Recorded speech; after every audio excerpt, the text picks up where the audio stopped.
حبیب روم کی قید میں آئے تو روم 10 آدمی تھے، 9 قتل کر دیے. یہ بڑے خوبصورت تھے، لمبے چوڑے تھے، تو اس کو ایک رومی سردار نے اپنا غلام بنا لیا. پھر اس نے کہا کہ اگر تو عیسائی ہو جائے تو میں اپنی بیٹی بھی دیتا ہوں، اپنی ریاست بھی دیتا ہوں. تو انہوں نے فرمایا کہ سارا ملک عرب بھی دے دے اور ملک روم بھی دے دے، میں ایک پل کے لیے بھی اپنا دین نہیں چھوڑ سکتا. پھر اس کو ایک ترکیب سوچی. اس نے ایک گھر پورا خوبصورت فرنشڈ، اس میں ان کو بند کر دیا اور شراب بھی رکھ دی، کھانا بھی رکھ دی. ایک خوبصورت لڑکی کو تیار کیا کہ اس سے گناہ کرواؤ. وہ آ گئے، وہ گناہ کی دعوت دے رہی. یوں بیٹھا 3 دن گزر گئے، 3 راتیں کچھ نہ کھایا، نہ نظر اٹھائی، نہ پیا. 3 دن کے بعد وہ لڑکی کہنے لگی تو کیا بلا ہے، نہ تو نے کھایا نہ تو نے پیا نہ تیری نظر اٹھی، کون ہے تو، کیا ہے تو، تمہیں کون روکتا ہے؟ تو فرمایا کہ اب تو میرے لیے شراب بھی حلال ہے جس حال پر میری پیاس پہنچ چکی، اور سور پکا کے رکھا ہوتا کہ یہ گوشت بھی میرے لیے حلال ہے جس سطح پر میری بھوک پہنچ چکی ہے، لیکن میرے رب سے مجھے حیا ہے جو مجھے دیکھ رہا ہے.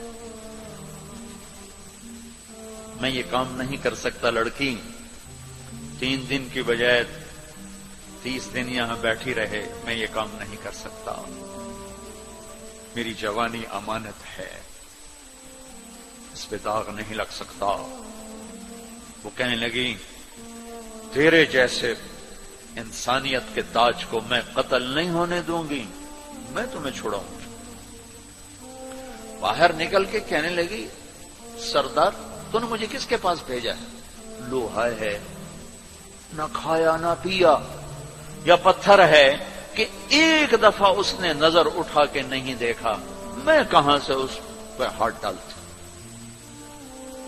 اور پھر رات کو آئی، ایک تھیلے میں کچھ کھانا اور ایک مشکیزے میں تھوڑا پانی، اور اس کو چپکے سے نکالا.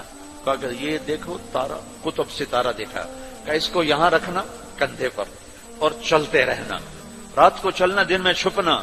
اگر اس کو تم نے اس سیدھے کندھے کے ساتھ رکھا تو ایک دن تم عراق پہنچ جاؤ گے. یہ کردار تھا جس نے صحرا نشینوں کو کیسر اور کسرا کے اوپر جھنڈے گاڑنے کی طاقت عطا فرمائی، توفیق عطا فرمائی اور قوت اور قدرت دی. اپنی 24 گھنٹے کی زندگی میں تمہاری ہاسٹل لائف ہے، پارٹیاں نہ بنو. میرے دیش کو مذہبی نفرت نے بھی برباد کیا ہے اور سیاسی نفرتوں نے بھی برباد کیا ہے. سارا ملک زوال کا شکار ہے. میں سیاستدانوں کا صرف گلہ نہیں کرتا ہوں، میرا تو ریڑھی پہ سیب بیچنے والا بھی بددیانت ہے، خائن ہے. تو میں سیاستدانوں کا گلہ کیا کروں، میں افسران کا، بیوروکریسی کا رونا کیا روں. ہمارا تو چپڑاسی بھی بددیانت ہے. اللہ اس کے رسول کی غلامی کو ڈھونڈو.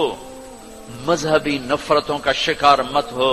ہماری نسلوں میں بڑے دکھ سے یہ باتیں کہہ رہا ہوں کہ جیسی نفرت میں نے پاکستان میں دیکھی ہے مذہب کی، پوری دنیا میں کہیں نہیں دیکھی. مذہب کا اختلاف کب نہیں تھا؟